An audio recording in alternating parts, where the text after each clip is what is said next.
What's going on, everyone? So Los Angeles Lakers have some real holes, and in my opinion, need to be addressed if they want to be a top-level contender.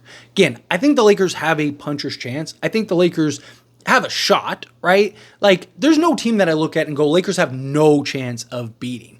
But, like, which team are you comfortable going, yeah, they would just, like, run through them? None, right? Like, in the Western Conference especially, right? I think at bare minimum, I think the Lakers are probably the 6th, 7th best team in the NBA, and I do think that there's an argument for other teams. But I think, like, right off the riff, right, I think you have, obviously the Boston Celtics, the Denver Nuggets, they just keep beating us, right? No matter how many guys they lose, they seem to just keep beating us. We'll see how this plays out going, with the game coming up. But you have those two teams.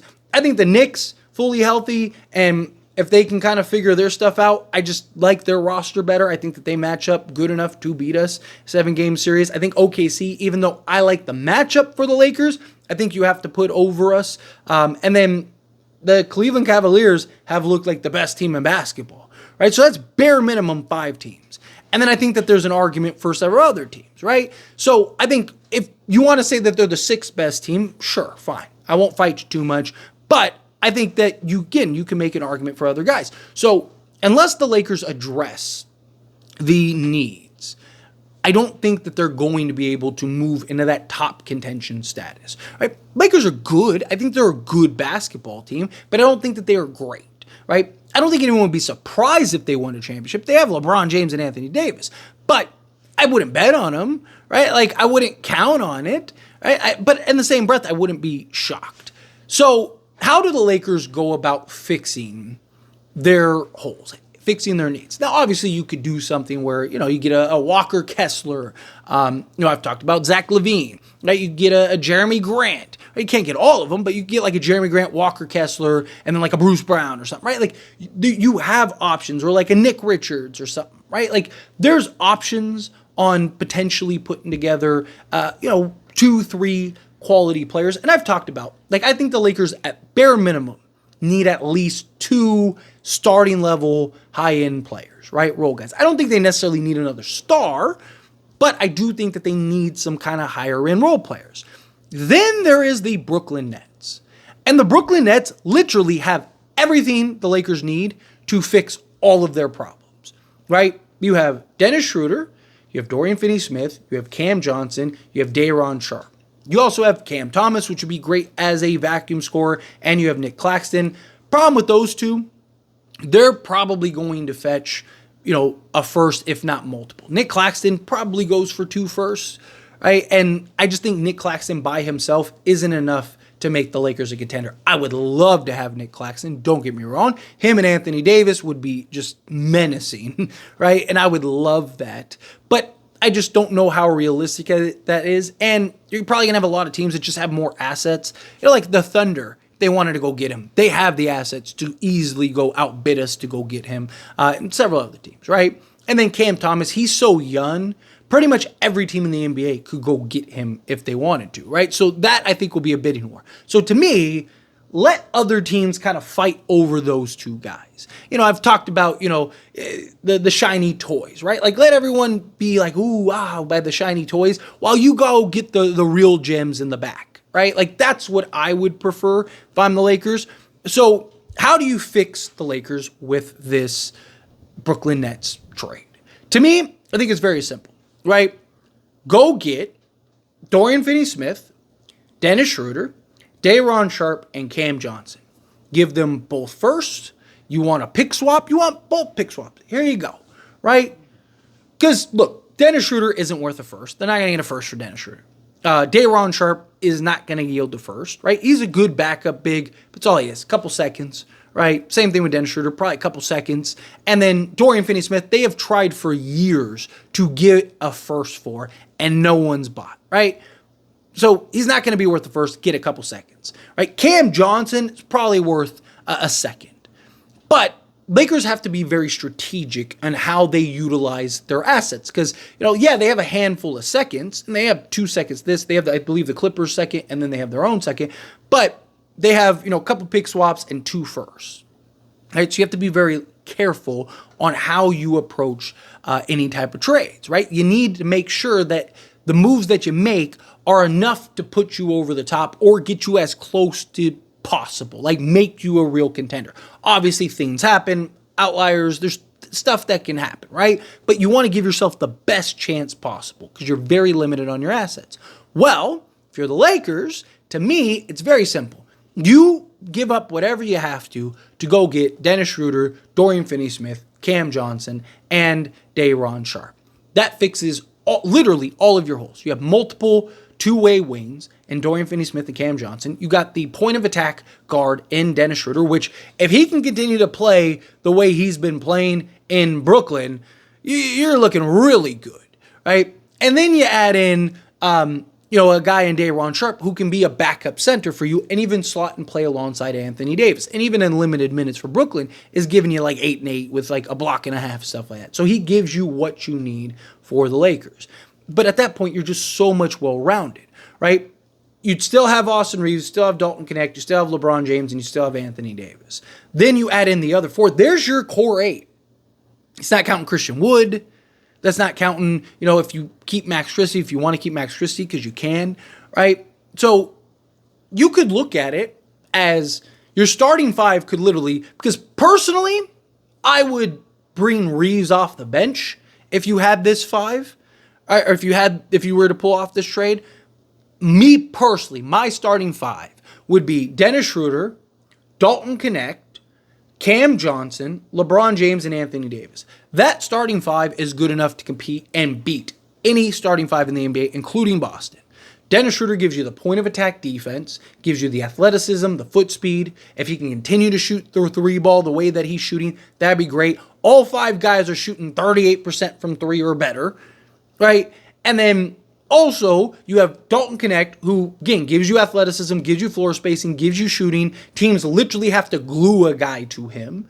And then you have Cam Johnson, who right now in a bad year is shooting 38% from 3, where he's usually a 40% three-point shooter. With that starting 5, he probably is a 40% three-point shooter. Gives you real athleticism out on the perimeter, gives you a guy that go get you a bucket, gives you a legit 3-and-D wing. And then you got LeBron James and Anthony Davis. And then your bench is Austin Reeves, Max Christie, Dorian Finney-Smith, Christian Wood, and then Day'Ron Sharpe. And you'd still have Cam Reddish. You are literally 10 deep. You have solved all of your holes, all of your issues, everything. You are a legit contender.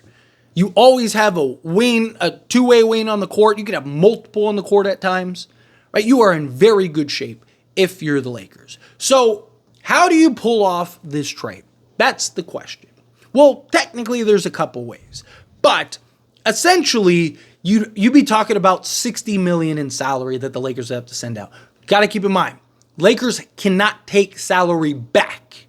You have to send salary out. So you got to kind of round up everyone's numbers. So Dorian Finney-Smith is basically rounded up, is giving you $14 million. Dennis Schroeder is giving you around $14 million. Dorian Finney-Smith is giving you around $15 million. Again, rounding up. Day'Ron Sharpe is giving you about $5 million. And then Cam Johnson is about $25 million. I know he has incentives and stuff like that, but I also rounded up several guys, in some cases up to the next million, just to ensure that the numbers work, just to ensure that it makes sense. So right off the bat, trading D'Angelo Russell and Rui Hachimura, that's $35 million. That gets you more than halfway there. After that, that's where it starts to get a little complicated, but you do have multiple options. You do have multiple outlets. You could do Gabe Vincent, you have to include, because he's $11 million. So those 3, no matter what, have to be included, which I'm sure we can all come to the same conclusion. That's fine. Rui's probably the one guy you're like, man, I really like to keep, but you're getting Cam Johnson and Dorian Finney-Smith. You don't really have the need for Rui, right? Trade those 3 guys, and now you're essentially at $46 million. Okay, so now you need to clear another $14 million. How do you do that?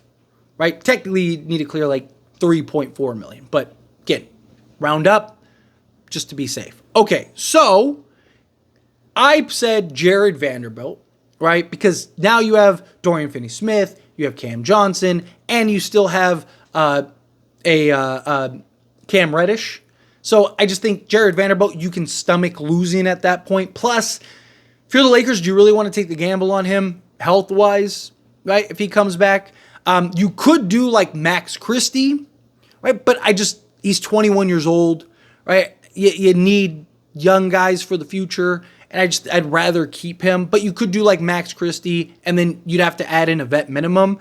But then you'd have to do Jalen Hood-Schifino because he's making about $3.8 million, right? So D'Lo, Rui, Gabe Vincent, Jared Vanderbilt, and Jalen Hood-Schifino are the 5 that would be going out in that trade to get to the salary that you need to get to in order to receive Dorian Finney-Smith, Dennis Schroeder, Day'Ron Sharpe, and Cam Johnson, right? So you're doing a 5-for-4 swap. You don't even need to fill in a roster spot if you need to because you'd be at 14, right? So that is beneficial, right? Because on many of the trades, it's like you're doing a 3-for-1 swap, 4-for-1 swap, right? Like, no, this case, it would be a 5-for-4 swap, right?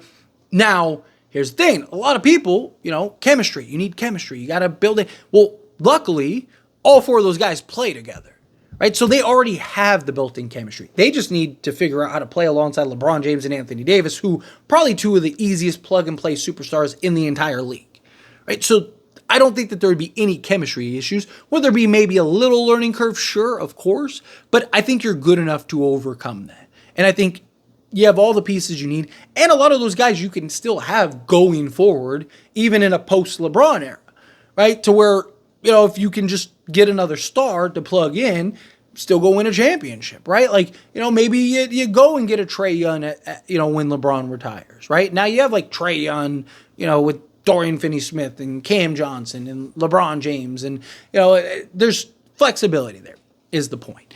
Now, again, technically, if you wanted to, you could go with Max Christie and his, $8 million. And then you'd have to throw in like Jackson Hayes or something like that to kind of clear Vando if you wanted to keep Vando.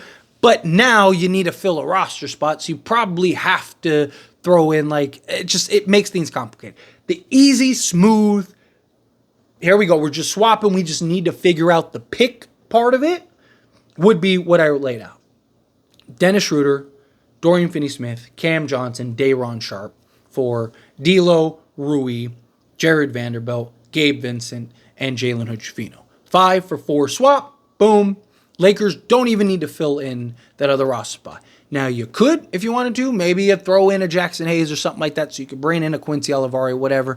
Whatever you want to do, you could do that. But essentially, that would be the root of the trade. And I think now Lakers are one of, if not the best team in the entire NBA, because you have everything you need. So that is how I would fix the Lakers using the Brooklyn Nets. As always, this is the discussion, and I pass a question on to you. Let me know your thoughts and opinions down in the comments below. What do you think? How do you feel? What are your thoughts? Do you agree with me? Do you think, yes, that's the trade, that's the move? Also, again, I would give up. You want all the picks, take all the picks, right? Like, here's 2 firsts, here's a pick swap, couple seconds, whatever. Because I think at that point, you are good enough. I think you have a legit 10-man rotation if you want to. I think you have everything. You got multiple 2-way wings. You got point of attack guards. You got it all. You're in great shape. Do you agree? Do you feel the same way? Again, however you feel, whatever your thoughts are. Either way, I'd love to hear it, so let me know down in the comments below.